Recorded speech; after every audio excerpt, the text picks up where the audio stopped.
and welcome to TUPCAST, the Untitled Podcasters Podcast, where we talk about movies and get heavily off topic while doing so. My name is Andrew. I am one of your hosts. Alongside me today, my co-hosts who are in every episode, Colby. What's up? And Steve.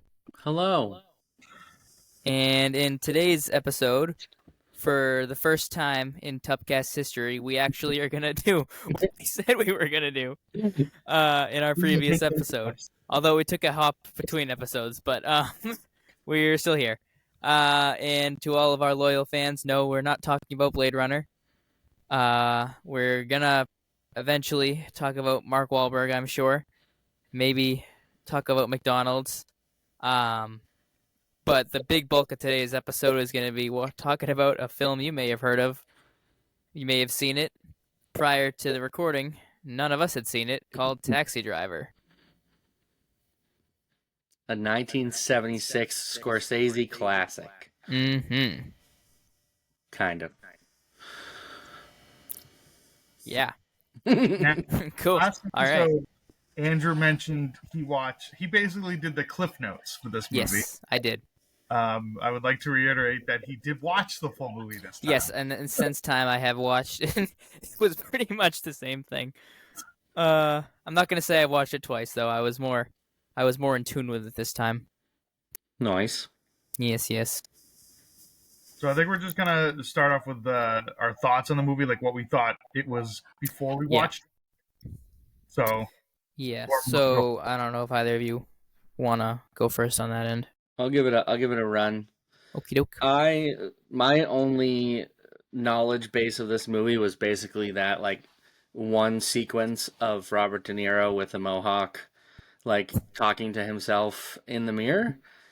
And that's it. And knowing that his name was Travis Bickle. So I was like, okay, that's what I know.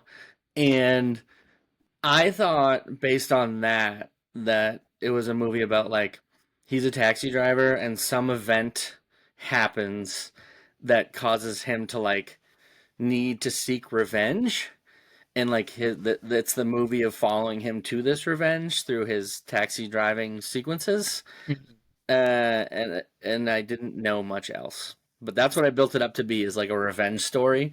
Just based on that sequence of him yelling at himself in the mirror, like, "Are you talking to me?" Like, I figured that was the basis of his character, and I also thought like he was gonna be the like cool jacket, mohawk, sunglasses guy for most of the movie, and to my surprise, he really wasn't. So yeah, it was like maybe 30 seconds. Yeah, it like wasn't 2 much minutes, at if all. anything. Yeah. That was my like basic. I was like, it's got to be a revenge story, right? Like he becomes a taxi driver, something happens that upsets him, or something happens to him on one of his night adventures as a taxi driver, and he has to like seek revenge in some way, shape, or form. Yeah. So that's what I thought it was. All right. Colby, what did you think? Kind of similar take to what he like. I kind of expected it to be almost like a John Wick style movie. I'd only ever seen the poster. I've seen the picture of him with like the mohawk and the jacket and the sunglasses and stuff. And so I just always kind of assumed that he was gonna just go on like some kind of revenge mission, or I thought he maybe like an undercover taxi driver or something for like a mob or a gang or something. But not exactly what I expected going into the movie. I gotta be completely honest, the first like 35-40 minutes of the movie was super slow, super boring, and a little bit confusing. They kind of set up some characters that they didn't really return to in the second half of the movie, which I thought was strange. But like, I was like 40 minutes into the movie, and I'm like, this is not at all what I thought this movie was going to be. And same thing like what Steve was saying, I was waiting for like the mohawk. Yeah. And it just wasn't happening. Yeah. Yes. So I guess like I didn't know about the mohawk, honestly. But I also didn't know really anything else about the movie. I'm in the same boat kind of as the both of you. I was expecting more of like more. I mean, it was, you could call it noir, but I was expecting more of it. Like I thought at some point, like they were gonna have to hide a body or something, and he was gonna have to put it in the taxi, or like I thought there would be a really big like car chase sequence with the taxi, and I was upset that there wasn't. Um, but prior to the movie, the only knowledge I've had of it was from like 2019, 2020 maybe, when Martin Scorsese and Francis Ford Coppola were dishing on Marvel movies and saying that they weren't like cinema. And I remember one of them said that if you want to look at a real superhero movie, look at Taxi Driver. So I'm watching that and I'm like, our anticipations of superhero films are a lot different in 2024. Yeah. But so I could see the parallels they were making. But every time I'm watching it, I'm like, all right, because he has like a suit up scene, like where he's playing with all the guns and he like pretends how he's gonna like whip them all out and shoot people. Yeah. And then I don't know, it was cool. I'm with you, Colby. It was slow at the beginning. Yeah, it was really hard for me to pay attention for that first like 40 minutes. That first act was rough. Yeah. And Yeah. like, good. Go for it. I was just gonna say, like you said, they established characters who really didn't do anything. Like that guy who worked at that place with the girl at the beginning. Like I thought he was gonna get killed or something, and they were have to hide it. Or, like I thought that Robert De Niro's guy was gonna like accidentally or kill him, and then have to cover up the body or something. Like I thought that's what was gonna happen there. Like like an accident. Yeah, or maybe not an accident. Like if you saw him, like because he had a thing for that girl. Yeah, I think the first hour definitely was really slow. Like I kind of base movies on how many times I like go to check my phone. I'm like, did I check my phone a lot? Like I probably didn't enjoy it or get into it as much. And I watched it on my iPad just because I was at work and I can like plug my headphones in and just watch it. And I kept pausing it being like how much left? How much left? How much left? And like I wanted to give it a shot and a chance and I did enjoy parts of it. But like overall, like it was like an hour of building his character to be like super mentally unstable and crazy and a loner and like unstable and confused and I get that part of it. I think when they do that in modern movies, it's like way more in your face and like almost like creepy and intense. And this was more like subtle. I mean, I was a little creeped out. No, there were moments for sure. But yeah, I liked it. I mean, I didn't. I don't know. I think not having expectations helped for it. But like, I did like the psychological aspect at the beginning. I just felt like it went on for too long. Yeah, I mean, there's a, what was it? He's like he makes a pay call to the lady that he basically screwed up with because he took her to see porn. Yeah, went to go see a porn movie because he thought that was normal because like that's his normal, but not like everybody else's He normal. kept saying, "I didn't know you didn't like that." But like, there's this really cool camera shot where he's on the payphone talking, like desperately trying to like fix that, and the camera like slowly pans away from him down a hallway and there's just nothing. You can hear him, but there's nothing on screen except an empty hallway. And that's like the shot where I was like, you're supposed to just see this guy as like so like helpless and so like alone. And it's like too hard to watch him with this phone call because he's pathetic and stuff like that. So I like that, and that was cool. I definitely liked the second half a lot better. Like once you got to, because I saw the billing up front and I saw Jodie Foster and I saw Harvey Keitel, which are two big actors, and they didn't show up for like an hour plus of the movie. So once they showed up, I was like, oh, okay, let's get going. And it was like an hour and a half in, and I was like, did I read the wrong character list for this, or actor list? Because he just didn't show up for so long. Yeah. And like, obviously, Jodie Foster's a lot younger in this movie, but like, she, like, me knowing that name, I expected her to be like a really prominent, this movie. Yeah. not seeing her for like an hour and 20 minutes into the movie was kind of strange. She's also pretty new to acting at that point, so like her name isn't Yeah. as big. But I yeah, seeing her name now, and I was like, oh, so she's in this a lot too, but not really. Right. Checking to see. I'm checking to see what she'd been in prior to. That's all right. You could tell this was one of her first gigs. So like, Oh, for sure. Two of the notes that I made, because I don't want to obviously sound so negative about the movie, because I didn't hate it. I think it was a good movie. Obviously, it is kind of time stamped for when it was made, so it is what it is in certain aspects. Like, we're so used to the modernized movies nowadays with, you know, how fast the plots go and the action and all that stuff. However, I did think that they did a really good job with the cinematography. A lot of the different unique angles and shots that they got. I think a lot of the like the nighttime city life stuff was kind of cool, just the way everything was lit. I also thought the score was pretty good. I like the score very much. I thought that was really good. I like the jazz like setting there with the saxophone they had. Like jazz crime music or something. It almost made you wanted to feel like it was like a heartwarming kind of jazz. Obviously, a lot of the background settings of what was happening wasn't supposed to be heartwarming, almost like a mislead. Yeah. Like he could be doing something or having an episode or doing something a little nefarious, but it has like heartwarming jazz music playing behind it, so you know like something's off. The tone of this movie reminded me a lot of The Graduate. I don't know if either of you have seen that one. No, I haven't seen that. So that one, that's a weird movie.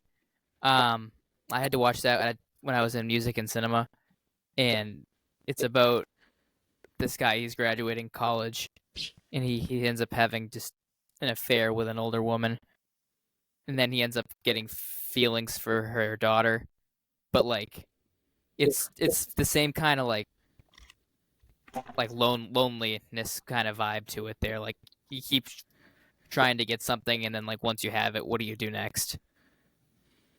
But it was like similar vibes from that, like in the first half there, like I said, with all that psychological stuff they were doing. Yeah, and then it just like ups its game in the last 15 minutes. I know. Where it just was goes awesome. to like a shootout. And then I thought he was spoilers, I thought he was dead, but he wasn't dead, which is crazy. Like he should have probably died. But yeah. That was shot his ear off. He got shot in the neck. Yeah. It's fine. You don't walk that off. No. No. It's something that can be. Oh, no. I'll go to first minute clinic. It was a nice like payoff when they shoot him and then he falls and then he whips out the other gun like he'd practiced. I'm like, okay, that was cool. I like that. Yeah. I wish we had gotten more of that. Yeah. I wrote down specifically one of the scenes that I liked was when he was trying to first buy the guns. The whole scene where the guy was like showing him all the different guns and he just kept asking questions about it, and like I thought that's where the movie kind of started to pick up for me. Yeah. I think a little bit past the halfway point, because then as that unraveled, I'm like, oh, this is interesting now. Like I'm curious, like where's he gonna go with this? Like, is he going to use these weapons to threaten this guy, or is he going to actually use them against these people, or like what? Like that's where I thought the movie started to kind of pick up for me. Yeah, I was reading the trivia about the movie, and apparently the guy, like the gun salesman in that sequence, improvised a lot of it, and like De Niro just like played off of his improv skills in that scene and in that sequence.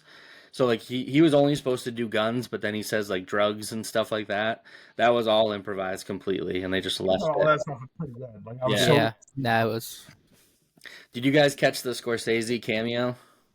No. He's when he drives that guy to the house, and he's like, "You see that shadow up there? That's my wife. Yeah, she's cheating on me." That was Scorsese. Oh, didn't know that. Yeah, I didn't even know that. Yeah, I guess he hired an actor to. From what I remember reading, he like hired an actor to do it, and the actor like didn't do it the way he wanted it to, or like didn't show up, or it didn't work out. So he was like, "I'll just do it," and then he did it, and that made its way into the movie. It's like, let me show you how it's done. We Yeah. actually got that on video. All right, let's just use that. Yeah, I think like they spent a lot of time trying to set up how cruddy of a city New York is. Mm-hmm. It is. And but like I feel like for the movie's sake, they just spent they hyper focused on setting up how much crime happens, how nobody cares, nobody pays attention. Like they're blatantly out in the middle of the street doing a bunch of this crap. You know what I mean? Yeah. So like really focused in on that. But I feel like they spent so much time on fleshing out the amount of crime and all that stuff that happens in the city, but like he only deals with it for about 6 minutes at the end of the movie. But they spent like 30 minutes setting all that up, which I felt like was almost too much setup. Like there was that one like scene where he's driving and then that group of people start like egging his car. Like they showed up. I thought they were gonna jump in his car and say they just killed a guy. Yeah. Like something like that. But to be fair, that could totally be like me being so used to modern movies. Again, like I was saying earlier, where I'm just expecting, action scenes and all that crap after another. So it could be part of that. Obviously, this movie predates most of the movies I've seen. Mm-hmm. So that could have something to do with it. And again, not that it's bad, it's just a different way of filming. Mm-hmm. I could see them doing a remake of this in the near future. Because it's been, 52 years or whatever it is? Yeah, I think so. I could see them doing that soon. I know it's like Scorsese and a lot of directors in Hollywood might not touch stuff like that. Yeah. Until he's like no longer with us or whatever, that's what I think will happen. Yeah, but who could you picture being Travis Bickle of the future? Who could play that role of like kind of crazy but like kind of together and late night taxi driver, scummy New York, like. It's funny you asked that because I was trying to think of that like while I watched it. I'm like, who would be like today's equivalent of this guy? Of Robert De Niro, I guess. Yeah. I also didn't know it was Robert De Niro going into the movie. Oh, really? You didn't? Okay, I didn't know that part. I didn't even know that. Yeah. Yeah. Did you know it was Scorsese? I knew it was a Scorsese movie. Mm-hmm. But I had no idea Robert De Niro was in it. I really like a young Robert De Niro, like way more than older Robert De Niro. Like he's just better. What's he done recently? He done garbage. He did The Irishman recently, which was pretty good. Yeah, but he's done garbage. No, he gets like cash dumps. He's like, oh, $10 million, I'll be somebody's grandfather in a movie. So I also didn't realize how young Jodie Foster's character was meant to be originally. Yeah, like when everything first started like playing out, and he saw these girls on the side of the road or whatever, and that guy was trying to sell the girls to Robert De Niro's character. He's like, oh, these girls will treat you real well or whatever. And it pans over to him. I was like, they look like they're like 25. Like they didn't look that young in that first initial shot that they showed. It just like panned over, leaning up against the car or whatever it was. Yeah. I was like, they don't really look that old. And then they started talking, and I'm like, I don't like. Obviously, it's wrong, but like these don't look like kids. You know what I mean? Like they're bound to be. And then once Robert De Niro picks up Jodie Foster's character, and he's sitting at her with in the diner or whatever, and she's like, "Oh, I'm 16 or whatever it was, or 17." She's 12 and a half. 12 and a half. I'm looking at him like, look like 12 and a half. There's no way. At least 13, you know? So I was like, that kind of took me out of it for a little bit, because they were trying to portray this person that's supposed to be a kid, and I'm like, they look like they're 27. Yeah. Yeah, it's a little tough. It's uncomfortable. I could see where it's like a Hallmark movie of like 70s though. Like I could see why people are behind it. I can see why it's like a classic. Not a Hallmark movie of today. No, definitely not. But like I could see it in that era being like one of those movies of the year type of situations. Oh, absolutely. Just because of like how it's played out and how it's filmed, how it looks, and like the grittiness. Like I said, I enjoyed it, but I think had I been a part of this when it came out, I'm sure this is one that if we were doing this in the 70s, we would be this would be our Top Gun. Like Yeah. we'd be watching it over and over again. Yeah. I'm probably about a 7 out of 10 on it. Like that That's first probably what I'd hour give it. is just like too slow burn for me. Mm-hmm. And like I think that's part of just being like a 90s and 2000s kid. Like Yeah. you needed like fast pace. Everything's much faster now. So it's hard sometimes for me to get behind older movies that are just that little bit slower. Like I like them if they're done well, but like there seems to even today's slow movies, there's like a little bit more to them than like there's some fancy sequence or scene in it or some really smart like AI thing or like there just seems like there's something more, and this was like very like baseline New York City, could happen anywhere Like I said, to I feel like anybody. they just spent so much time building on the background and the idea of how corrupt the city is and how nobody pays attention to the crime and stuff. But I feel like they just didn't really do a whole lot with it. Like they could have just focused on Jodie Foster and her situation rather than focus on all these other little small things throughout the city, because nothing really happened with that. Yeah. I think we would have gotten the same effect if they had just not done that and focused more on the other aspect. What was the whole thing about him signing up to be a Secret Service member? I think it's just his like because he was ex-military and can't sleep, so he's because just, like he gave him he gave him a fake name, obviously. yeah, like he's a just, zip code with more digits, but I don't know. I think it's just paranoia, honestly, and just like having a cause, because I think he's all about just having a cause. So he's like, oh, I'll just chat up this guy about this cause and go from there. Because like the political piece of it was lost on me. I could care less about that part of it. I didn't understand almost any of that stuff. Yeah, like was he trying to assassinate him? I don't know. Or was he trying to get caught trying to assassinate him? I really don't know. Yeah. I might have missed it. It might have just went woo right over my head, but like I have literally no idea. I also didn't care. I was watching this movie while I was at work, so I was like, I want to say like 80% paying attention. And so there was an occasional point where I'd look up from my phone to do whatever I'm working on, and I'd look back and it'd be a completely different scene. And that was one of those scenes where I was watching it and he was talking to the Secret Service agent or whatever, and they were exchanging the information. And then I looked up and I looked back, and it looked like he was about to assassinate the guy. And I was like, did I miss something? And I rewound it. Like I went back a minute or two, and I was like, oh, nothing really happened in between. I was like, he just more questions. The Secret Service man just kind of went along with it too. He's like, so you use these kind of guns, like this, that, and the other thing. Yeah, it was really strange. The first half of the movie, it sets up a lot of characters and stuff that they just don't really do anything with in the second half of the movie. That's just not really something that movies do nowadays. Like the big thing is like if you see something in the first act, most of the time it has some sort of payoff in the second act. Yeah. Not all the time, but I would say like 90% of the time there's always a payoff in the second act. Yeah. But they set up a lot of characters and a lot of things. First part of this movie. The payoff in this one was the chick starting to like him now that she realizes he's not a porn addict. What? Yeah. Well, like you said, tying it back to your superhero movie.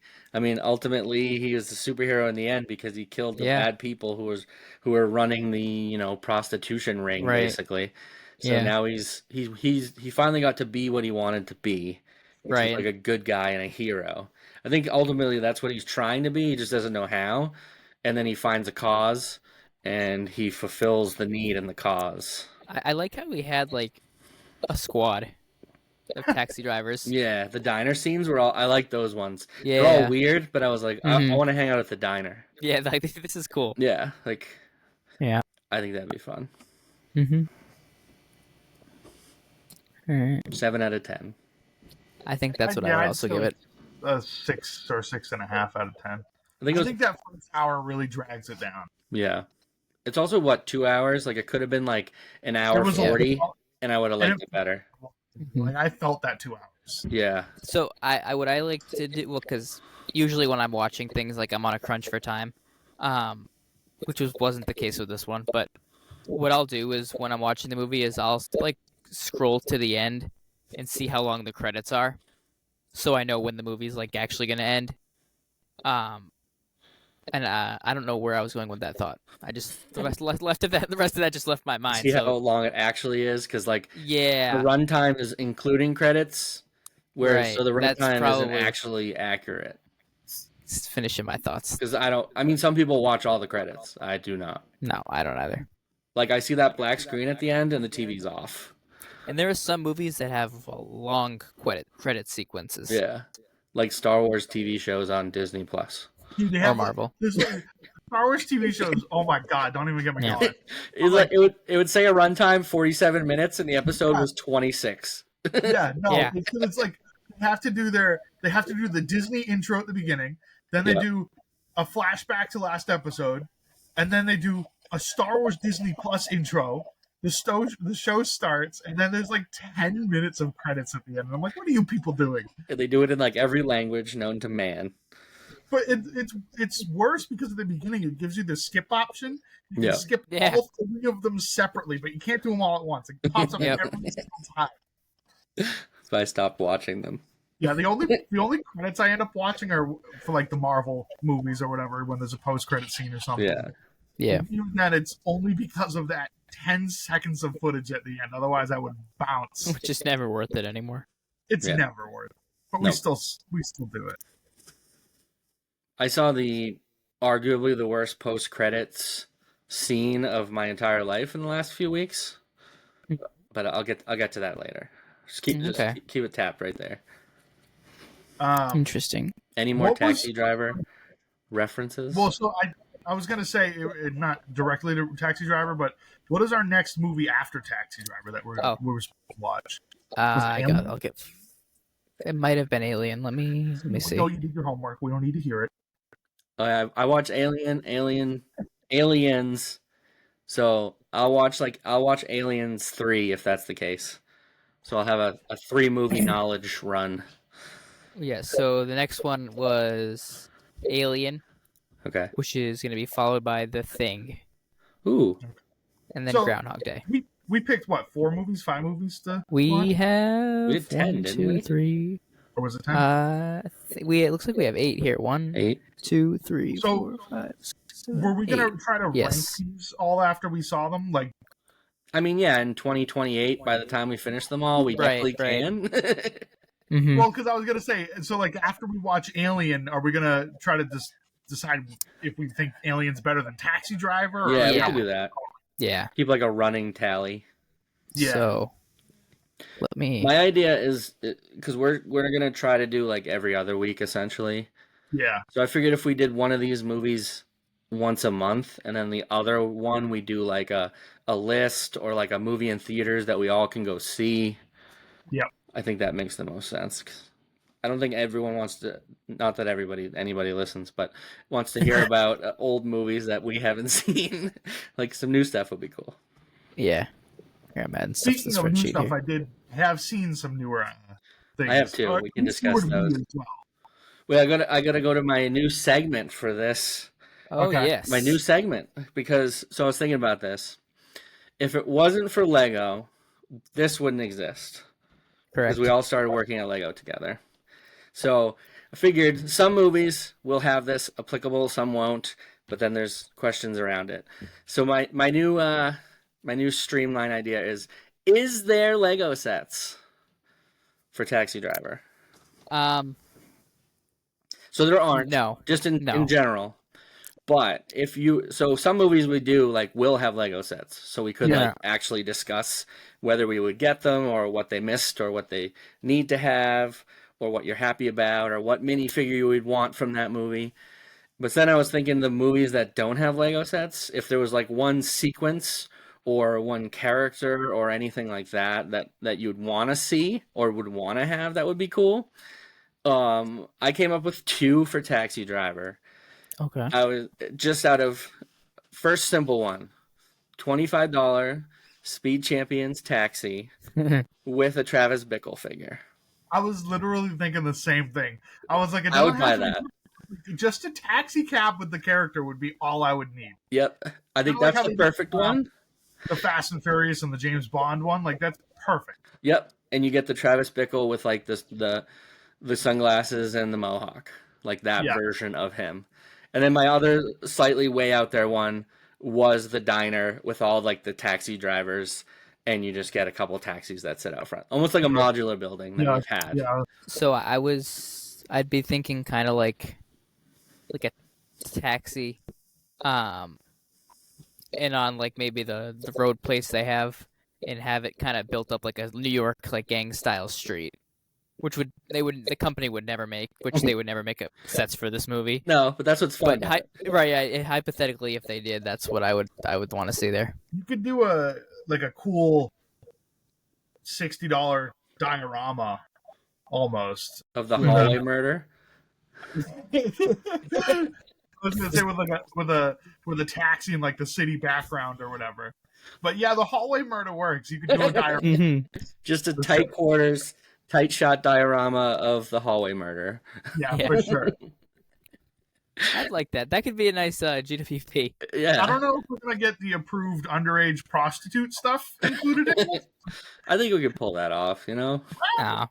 I don't know about that one.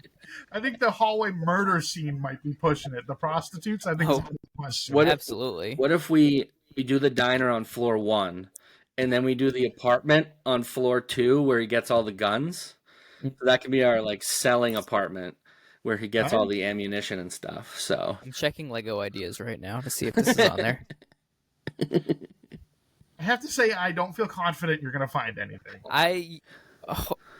Yeah, no, me neither. But you know, curiosity killed the cat. But yeah, it was like this would be the perfect $25 Speed Champion taxi. I think that would be a Travis Bickle figure. That would definitely be it. You can't go wrong with that. No, I don't think anyone would be that upset, and I think it would sell. Yeah, Lego needs to go mature. Yeah, they're dabbling with it, but they're not going full in. But no, closest thing they have is a I Heart New Year. It's like the yellow cab that I just shared, just on a bigger scale. Yeah, like they've done with the other cars. I think we should get a US Mohawk. That'd be cool. Mm-hmm. You can get the hairpiece. Just the Robert De Niro Mohawk. Buildable Mohawk. $100. The sunglass Cheeto. You can just make it's a helmet, but it's just a mohawk. That's what it is right there. There That's you go. it. That's boom. $80 Mohawk.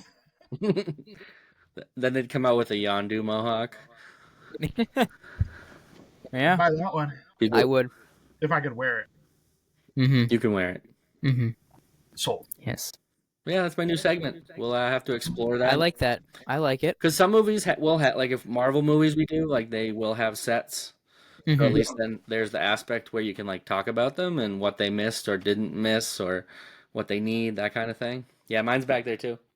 Yeah. But mine's movies that it doesn't. So when you watch movies now, you're gonna have to keep in mind if it doesn't have Lego sets, what you want there to be a Lego set of. So for Alien, you know, I'd like a Lego set of that theater. the porn theater. Andrea's. It was Andrea's theater, wasn't it? Like a friend's. Andrea's. Theater? Yeah. Something like that. The Palace Cinema. I have. You have that one? I don't have that one. You want me to mock with that? Of it's under that desk I have right there. It's like on the bottom of that part. Nah. If anybody asks you what it is, like if anyone comes down there, like, what's that from? Just be like, you remember that scene in Taxi Driver? I really wanted to make a mock of it. Yeah, it's right next to my Pulp Fiction set. Oh, can you imagine a bad motherfucker wallet in Lego? Now we're talking. All right. We should take over Lego. I think we could really. Oh, absolutely. Yeah, just like R-rated Lego would be a fantastic website. Right out the gate, Lego's under new ownership. Also, here's all these sets. Yeah. Instead of the same thing 14 different ways. Mm-hmm. Here's a Guardian ship. All All right. What else? What else you been watching? So I saw Wicked Two twice, and I have full anticipation to see it a third time. You hadn't seen that the last episode, right? No, I hadn't, and I really wanted to. Yeah. So And what I were your was, thoughts? I was very happy with it. I don't know. This is one of those things. If once I start talking about it, I'm not going to stop. So I try not to go too far with it. But I really liked it. It was a very good adaptation. I really didn't have anything negative to say about it. Like the songs worked. You know, they were. I know I asked Steve this, but anybody sing in your theater? No, both times. It was the first time I went on Thanksgiving. I went with my mom and my sister, and there were a lot of people there, which is Thanksgiving. That's just to be expected. We went to the East Bridgewater Cinema, which doesn't, if you're not from the area, it doesn't mean anything. But it's a small local theater. Yeah, right? you know. And there was a little girl seeing the movie who was wearing like a big blow up light dress, and they didn't bother to turn the lights off, which was just really. It was, and it wouldn't have been a problem had she stayed in her seat and not just kept running up and down the aisle. And my sister could tell how frustrated I was getting because I'm like I need to focus on this movie. But it was, I mean, that was the only real setback. I had a kid who kept kicking my chair, so I just really thrusted it back, and like I really hope I like sprung his leg. I don't think I did, but like I can dream. Yeah, you show him. Yeah. And the second time I went to see it, I saw it with Cassie. And we went to Showcase in Randolph, and we had a good experience. Like it was, yeah. It was hard to find tickets for this movie. Yeah, first week or two. Especially Thanksgiving weekend. It was like one of the busiest weekends for movies. I had plans to see it with another friend of mine who was going to come up. She lives in New Hampshire, actually. And so her and I were going to see it another day in that weekend. And we could not find a theater from here to New Hampshire without one of us having to drive the whole way with two seats open next to it. Like, it was, I mean, it makes me very happy to see it.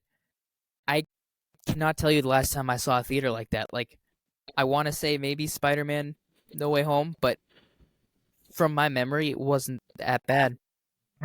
Joker 2 is pretty bad. Yeah, this is true. It was us and people. Yeah. So, Steve, you haven't seen the musical, right? No, just the movie. No. Okay, so there's like part 2 is, in my opinion, and I may have said this last time, the story is better in part 2. Part 1, the music is better. That's the one big complaint I've heard is that all the good music was in this one, so they're worried about part 2.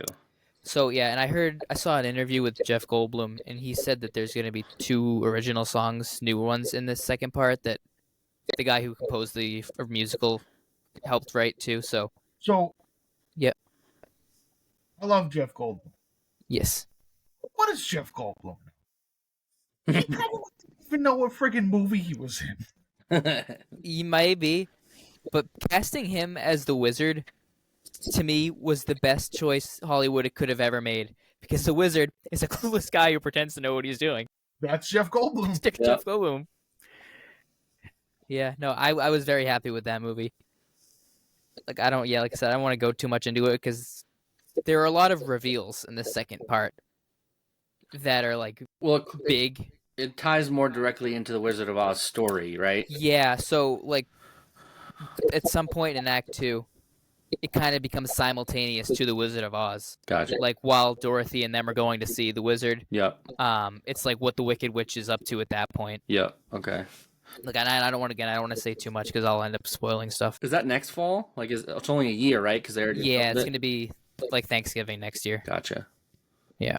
No, I'm looking forward to it for sure. I was It was way better than I would have expected, and I'm not a musical guy, but like the musical numbers were good and they were well written and like well choreographed and like it Yeah. wasn't overwhelming. Some musicals they just sing the whole time Hmm. and you're like, all right, like you can talk too. It's okay. But Right. I know. so And I like that because there was more space in some of the songs in the movie than there is in the musical. yeah, Like a couple of the like Dancing Through Life is the big number. Um and on the stage version, I'd say it's maybe 10 to 12 minutes with the scenes in between it. But I'm pretty sure in the movie it was like 25 minutes like total because they just break the scenes up and then when they bring the music back into it, it kind of means more to it. Like you're revisiting that part of it there. yeah. Did you have a favorite song? I liked what was it, the last one, Defying Gravity or whatever. Yeah, I just that's thought a good it was one. like a good crescendo to end the movie on. Yeah. Like it gave the movie even though it had a non-ending, like it felt Hmm. like an ending, even Yeah. though it really didn't. Like, but the song was like, oh, okay, this is the big climax of Act 3 or 4 or 5, whatever act they were in at that point.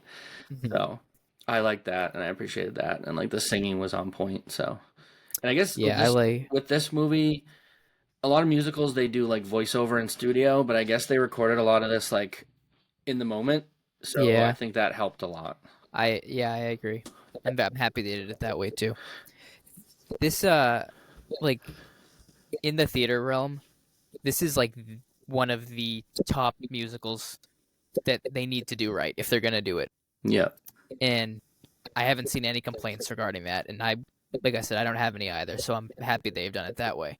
What I'm afraid is gonna happen is they're gonna try and do this for every other musical now, Yeah. and it's not gonna be the same. Well, Cats, I've never seen it, but I've heard is like the worst musical adaptation movie of like all time. Cats is also one of the worst musicals of all time. Is it? Hmm. It's well known though as It's a well known musical. as a terrible musical. Is it? I Yeah, don't know enough about when I was like a senior in high school at our high school lock-in, they had like a sketch artist there, and he told me he was like, "So like, what are some of your interests?" And I said, "Theater." He's like, "Oh," he's like, "Is it true that every like musical theater person hates the musical Cats?" And I was like, "Yeah, most of us do, yeah." So he sketched me as a cat. it. Nice. Yeah. Should I go into my from going to a good musical to a bad musical? I saw Moana 2 Okay. last weekend. I haven't seen it, but I'd love to hear what you guys think. I don't This care about the spoilers. story is I was very going to bring it up the exact same way, Steve. like the first story. It's basically the same story. Like whatever, I'll hang out with the characters. That's fine. But the music Mhm. is so bad that like it isn't even worth Or- watching again. There's Like not to mention there's only like 4 songs in the whole movie. yeah, and like the big Maui song sucks. Like it's so bad, and you're like, essentially when the movie started, I was like, I just want to hang out with Moana and Maui, and they don't even get together for like 45, 50 minutes, and then How long's the Maui movie? movie's like an hour and a half, but like Yeah, it's like Okay. an hour and a half. they should be together the whole movie. Like those are the stars, those are the Right. characters you want to be with, and it takes half the movie to get them together.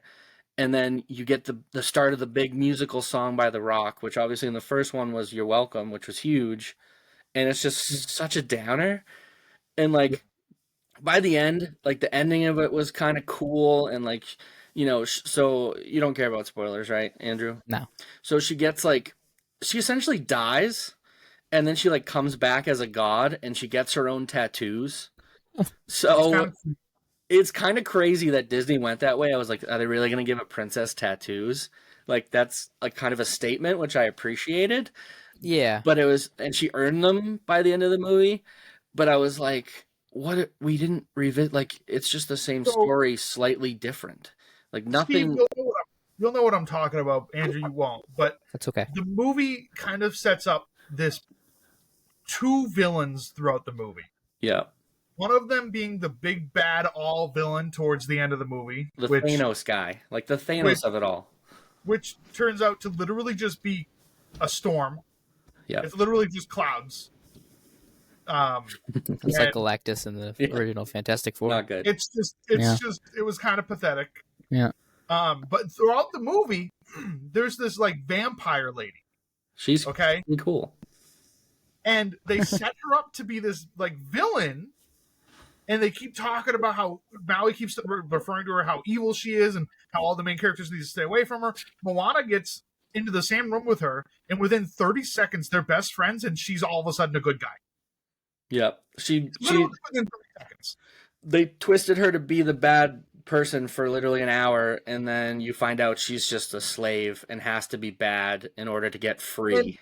And what was weird though is towards the end of it, she has a whole musical segment where she sings or whatever, and it's all about how she's stuck in this cage because of the cloud dude, and she wants to be freed. And then Moana's like, "Oh yeah, we're gonna go defeat this guy, and we're gonna free you, and it's gonna be great," or whatever. And then they leave, and then never go back to her. Nope.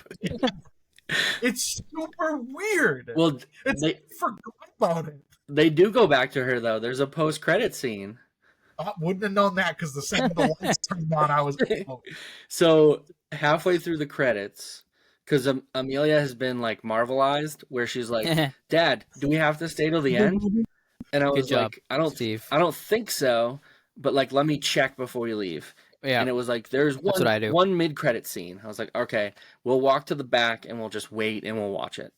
So the mid-credit scene is the vampire lady talking to the Storm bad guy.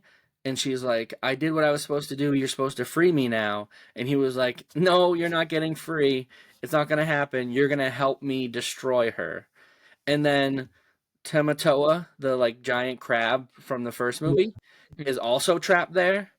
So he's going to be part of. It's basically now going to be these three villains for the next one, essentially.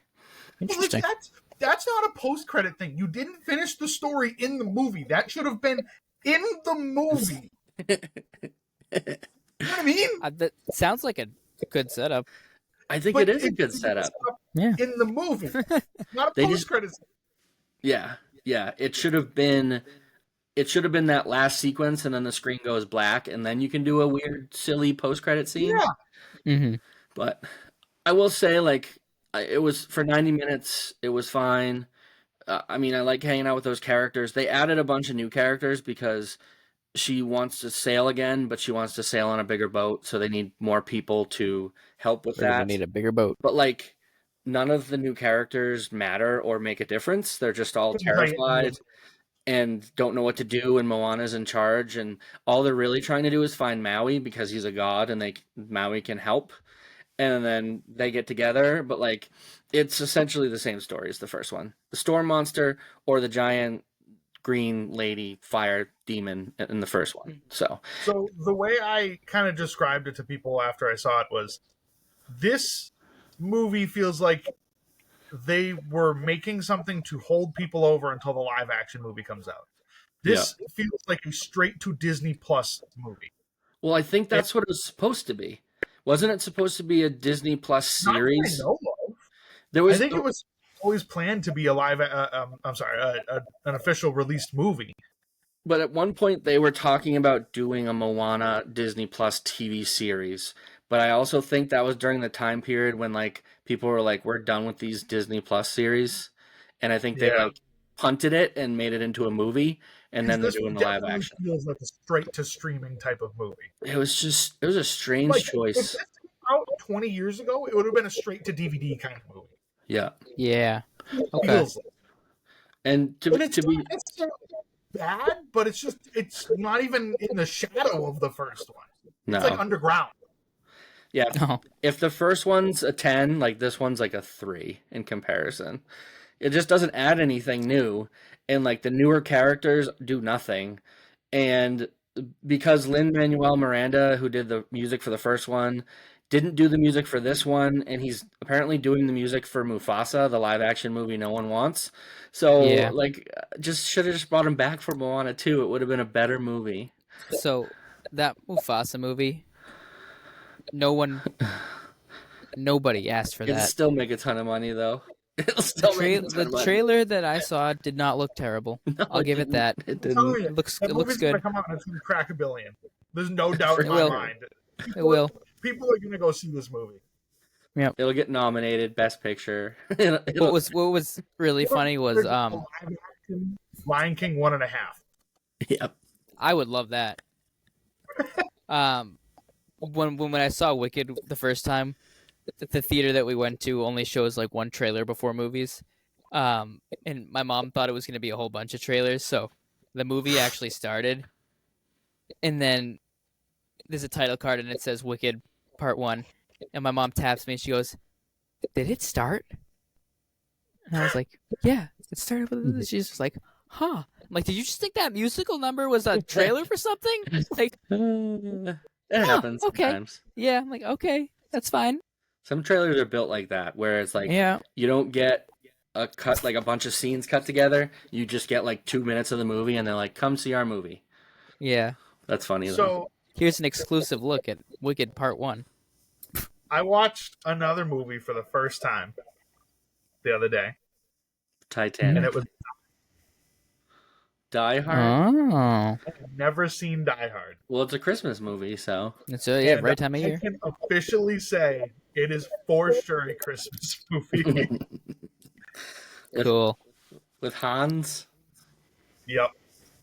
Now I have to watch all the other ones. I don't mind those movies, but I'm just not a huge Bruce Willis fan. I haven't He's seen all right. I had no idea Alan Rickman was in that movie. Yeah, he's the bad guy. No I think idea. I knew that part. Yeah, I had no idea. he gets pushed off the roof, right? Yeah. Yeah, that's like the best. It's like a also, meme. Hard that came out like 40 years ago, so or 30 years ago. That's okay. Yeah, no. I think back to Moana. I think it was disappointing because I thought that movie was going to be significantly better than it is. I know Colby was very excited for that. Yeah. I mean, I think the best part of that movie were the coconut dudes. yeah, they always are. Yeah. Gotta love those coconut dudes. And then the day after, Disney released a poster of the live action Stitch with one of those coconut dudes in his mouth. I'm sold. Nice. I couldn't be the happiest person ever. I mean, Amelia enjoyed this one, so I'll take that as a win. I didn't think it was. I mean, it's probably like a 3 or 4 out of 10. Ultimately, like if it comes out on Disney Plus in a few months and we're looking to watch something, it's never gonna be 2/1. Like it's just maybe we'll revisit it at one point in the future, but like the first one's just so much better with the music and stuff. Yeah. And yeah, I don't know. Had so much more hype. I know it's never gonna be if a movie that good is never gonna be as good the second time. It's almost impossible. Right. Yeah. But it's half-cooked story, half-cooked music, and like half-cooked new characters. Like nothing was. It was a meal prep, but nothing was cooked. Like it was just, and they were like 90 minutes. We'll make $400 million, and then we'll make a third one, and it'll be better because we'll put more time into it. Like I said, it really just feels like they were trying to hold us over until the live action came out. Yeah, for sure. They were like, we're just going to put this one in between the first one and the first one and see if people will see this as okay. It definitely feels like a streaming movie. Do you have any hope that live action movie is going to be any good? Well, have you seen the pictures of The Rock? Yeah. Yeah. He's like a weird bodysuit. It looks rough. Oh. Like, they're trying to make his character look kind of like the animated character, like as far as like body size goes. Yeah, but just leave him the way he is. Rock be the Rock. Dude. He's already built as hell. He's jacked. He doesn't need to have fake muscles. Yeah, it was such an odd choice. It's one of those things that was like, yeah, nobody asked for this. Nope. Yeah. Moana came out not even a decade ago. Yeah. I think it came out in it might have been 2018 maybe. Yeah. We don't need a live action version of a movie that new. Not really. 2016. The sequel came out and it wasn't great. Yeah. Nice. But yeah, I don't know. I don't have too many high hopes for that. Yeah. Ugh. Yeah, that looks weird, man. It's just so strange. The hair, he looks like oh my god, he looks like he's out of The Mummy. It's the Scorpion King. Yeah. Yeah, because it's not that much bigger than he actually is. It's just weird. No. But it's just big enough that you know it's not him. Yeah, it's so strange. It's such a weird choice. Yeah. Oh, well, that's Uh-huh. Moana 2 and live action Moana, apparently. Yesterday, aside from watching Taxi Driver, my dad and I watched The Outlaw Josie Wales because that's on every weekend. I've never seen that one. We watch it. Really, I've seen it maybe 18 times. If it's on, my dad's putting it on. Nice. My mom like hates how often that we watch it or he watches it. And my mom was out with her doing shopping with her friend yesterday, and my dad was like just clicking through the guide, and he goes, "Oh," he's like, "Hey," he's like, "Your mom's gonna get home probably at 4:30." He goes, "Josie Wales starts at 5:30. She'll be home just in time." We ended up going out and getting pizza, and we came back at like 8, and it still had like an hour left, so my dad still put it on. Dude, that's Gladiator for me, the first one. Yeah, I'll just like throw that on at whatever point it's at and just watch the end of it. it's a good one. Yeah. Did you guys watch like any other movies you haven't seen before? Movies, I don't I mean, I've seen. think so. There was a new movie that came out in the last 6 months that I really wanted to see that I watched last night. It's called The Substance.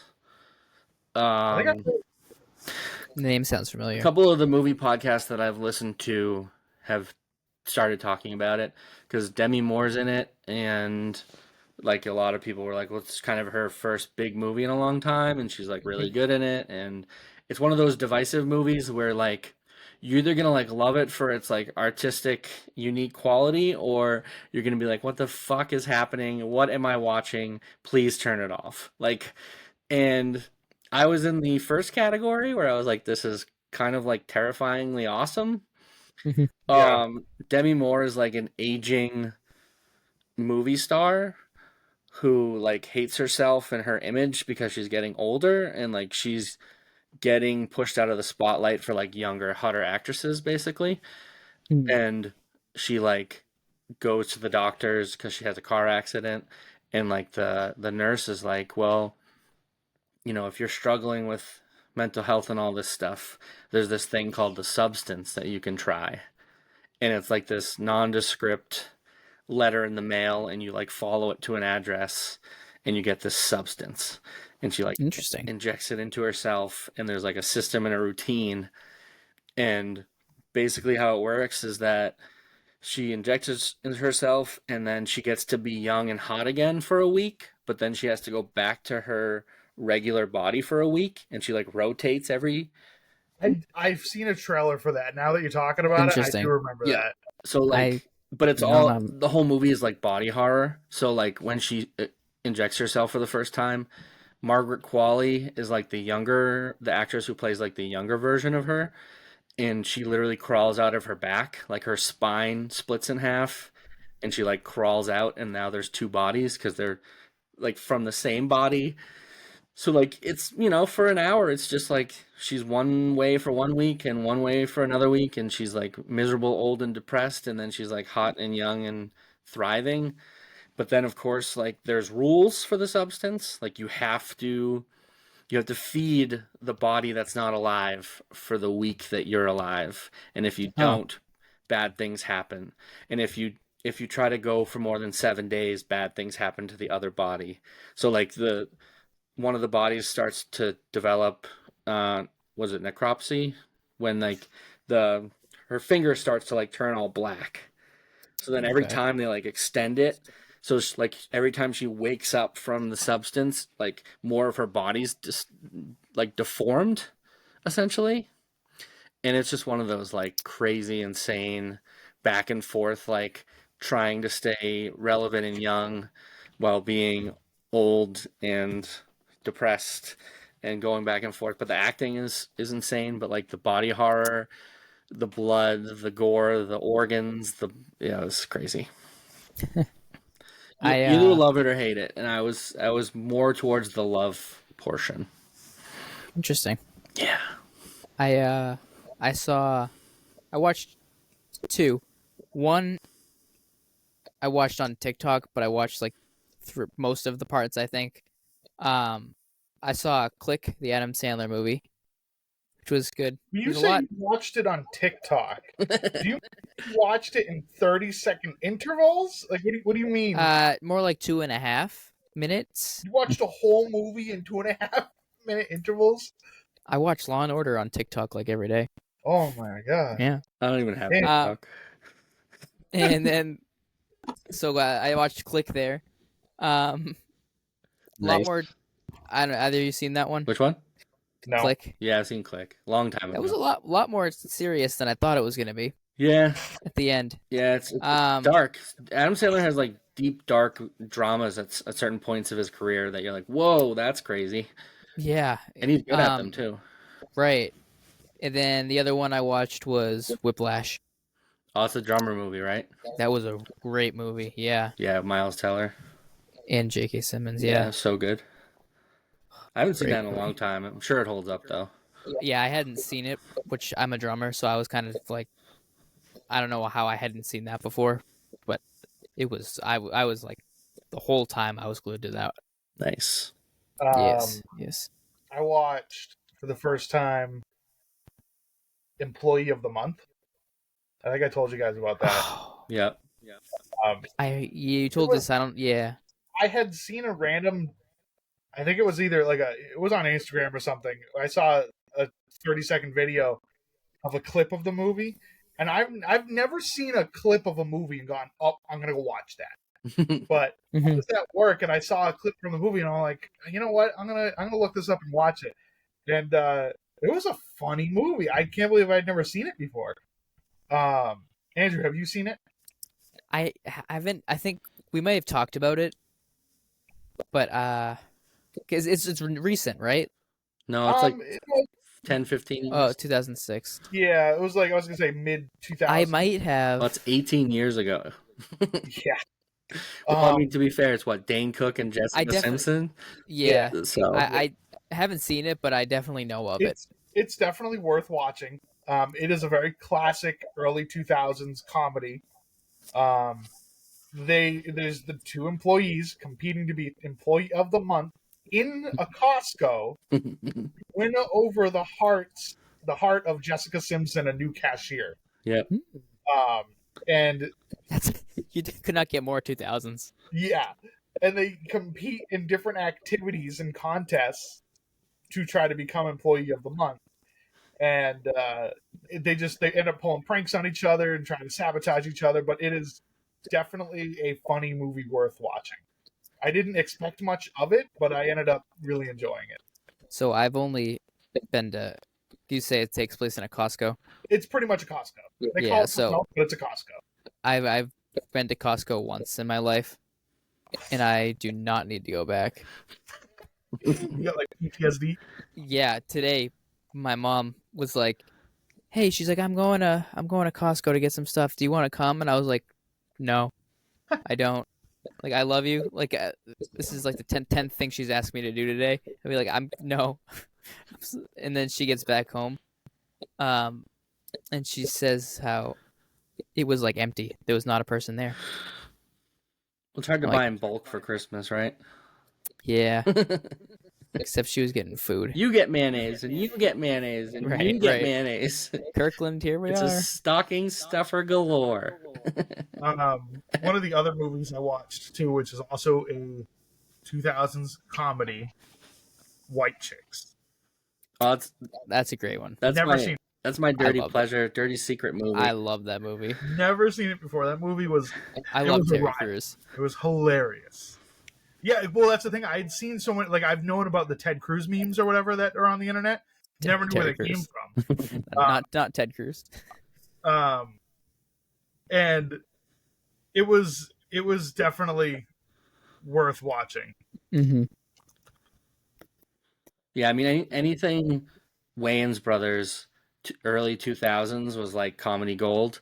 Like any of them were in anything because they were in all the scary movies and all that stuff that were just like really comedy classics of the 2000s. So that's a good one.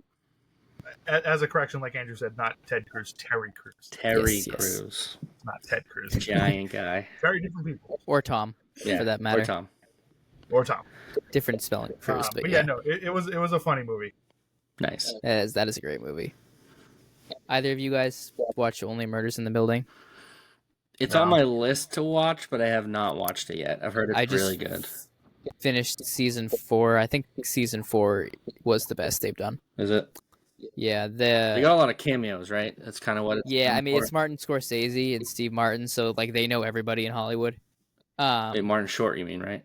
I'm sorry, yeah, not Martin I'm like, Scorsese. Scorsese, what? Good clarification there. They had but like season 4 was the most recent one. And they haven't had like a bunch of like celebrity guest stars like they've had in the past few seasons. And then in the like penultimate episode or something, there's a lot of fourth wall breaking in it. Like Martin Short likes to break the fourth wall a lot in it, and they talk about Ron Howard. And they're like, Ron Howard's directing this film, and he's like, "Oh, finally, a celebrity after all season." it's funny. No, Ron Howard doesn't come. He does. He shows. It's funny. Like I don't want to like say it and give it away because it's just funny. It's just stupid humor. Have either of you guys watched the FX show Dave? Can't say I have. It's like you know who Little Dicky is? He's like the white rapper who makes like satirical raps. So it's his show about his life. But like, so on the most recent season, he kind of does like the big cameo thing. But in the last episode, there's a Brad Pitt cameo, and you're like, "Whoa, Brad Pitt was on this show," and then he's in the whole episode, and you're like, "Why is Brad Pitt in this whole episode of an FX TV show?" But it was like one of the best cameos ever that led into like a full episode with Brad Pitt. It was pretty funny. Just made me think awesome. of it. That's cool. It's a good show if you want to watch it. I might. It's funny. I've been watching the English Teacher Show. I've heard of that. Also on FX. I think it's relatable to me as an English teacher. Was that what you were? Yeah. Nice. Yeah. I also watched if you go on Netflix, it's like the number 3 movie on Netflix this week is That Christmas, it's called. It's like an animated Christmas movie that just came out. It's pretty good. It's 90 minutes up and down. It's just like a cool, cute Christmas story with good animation. And it's like funny. It's like actually funny. And it has like, it's one of those like animated kids movies that has like adult humor hidden in it. So you're kind of like looking for that, and you see that when it happens, and like it goes over kids' heads, but you're like, that's funny and clever. So if you're looking for like a good animated family Christmas movie, I'd recommend it. Nice. It's one of those ones that started out, and I was like, oh boy, this is going to be 90 minutes of my life I am not going to get back. But it was actually pretty good. Cool. That Christmas on Netflix right now. Run. Don't walk. For me, I don't think I have too much else. Yeah. Well, this is like our shortest episode we've done. I started you guys have watched Monster, the Jeffrey Dahmer, Evan Peters show on Netflix?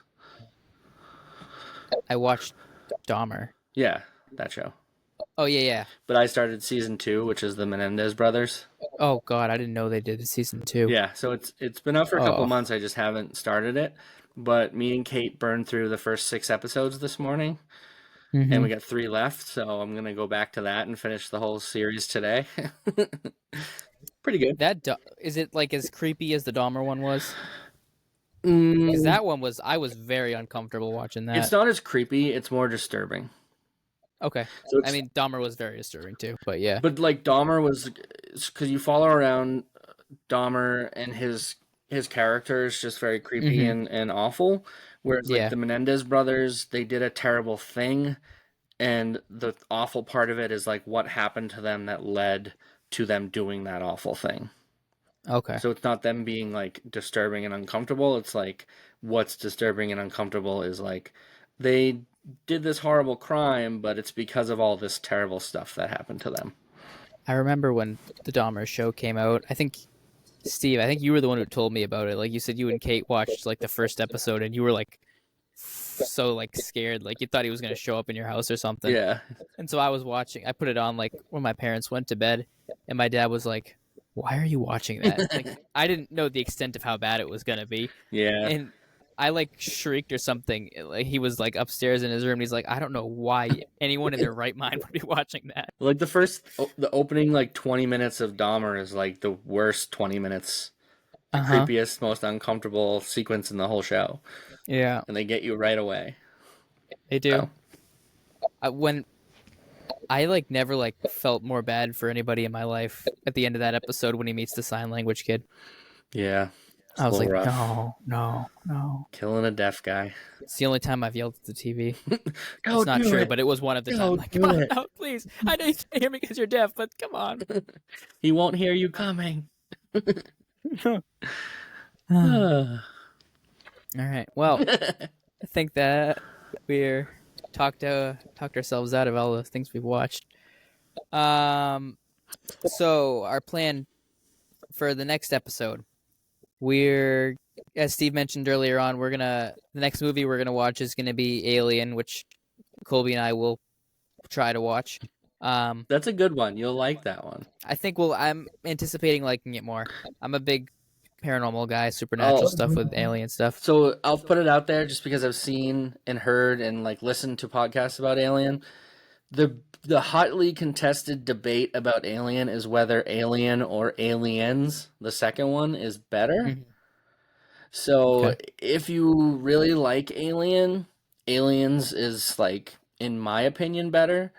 If you're to credit. If you're like lukewarm on Alien, watch the second one because you'll be like, oh, okay, way cooler.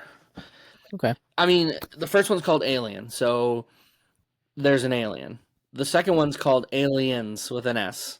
So there's a bunch more aliens. Like I just enjoyed the second one because of that aspect of it.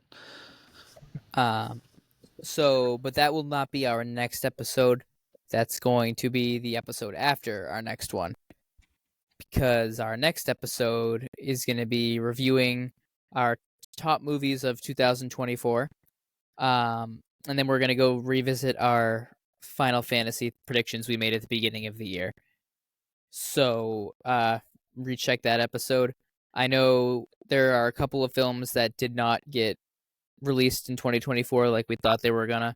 I think we'll just sub those out at the beginning, and then we'll go from there. I can tell you now, there is a couple movies I wish I had put on my list instead of what is on my list. But we'll see what happens then. Are we gonna do like a top 10 of the year? I think we should do, because we're not gonna.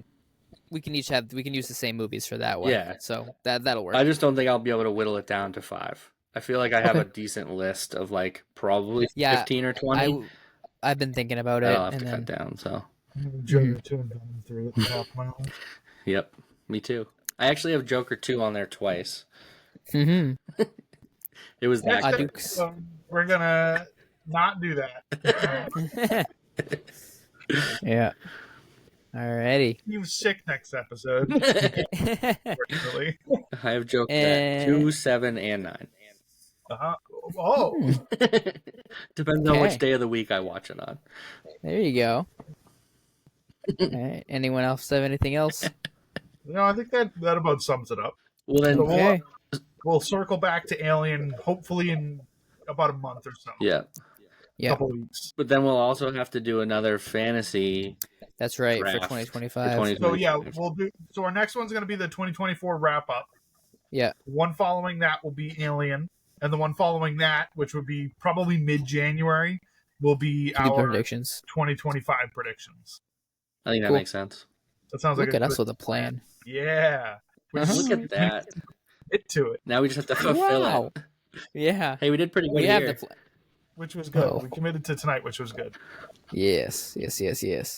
Oh, all right. Well, because we could also do an hour and 15 minutes. We don't have to do 2 hours and 25 minutes. That's true. Yeah. But I think it's just like the list episodes are like more fun, and you can like ramble more, I guess. Yeah. Whereas like Taxi Driver, after 20 minutes, we're like, well, so what else have you watched? Yeah, right. I know. So, cool. Makes sense. That sounds good. Well, thank you all for listening, watching, whatever you're doing. Have a good holiday season. Happy holidays. You'll maybe hear from us before Christmas. Let's hope. Maybe, Yeah, we'll just see what maybe. happens. there But might be also, one. before Yeah. Christmas, you probably don't have much else to do. So This is true. You should wait with Yeah, bated no. breath. The next 2 Sundays from now, I will be on Christmas break, so Woohoo! I'm psyched to get What's 2 that? weeks off this year. 21st, 22nd. Yeah, December 20th is my last day of school, Nice. 22nd. and I don't go back until January 6th. Wow. It's awesome. So you might hear from us Christmas Eve. You'll see. We'll see what happens. Mm-hmm. See what happens. Cool. All right. I'm a bobblehead. Nice. Bye. Bye.